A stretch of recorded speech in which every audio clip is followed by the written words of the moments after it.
নানি, ও নানি, আসসালামু আলাইকুম নানি। ওয়ালাইকুম আসসালাম। নানি, আমি আপনাকে সুযোগ্য চেয়ারম্যান, এইবার এমপিতে দাঁড়াইছি। আপনার মূল্যবান ভোটটা আমার কুত্তা মার্কায় দিয়ে আমার এমপিতে নির্বাচিত করেন। কুত্তারে কুত্তা মার্কায় ভোট দিতে হইব?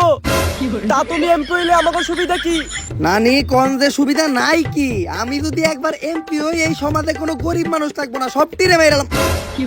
মানে এলাকা থেকে দরিদ্রতাই দূর করে এলাম। আর এই এলাকায় কোনো কাঁচা রাস্তাই থাকবো না। এইটা তো তুই চেয়ারম্যান হওয়ার আগেও কইছিলি। আরে নানি, তখন তো আমি চেয়ারম্যান ছিলাম, আমার কাছে অত ক্ষমতা ছিল না। আমি রাস্তার কাম কেমনে করবো? নিজের বাড়ির কাম তো ঠিকই করছস।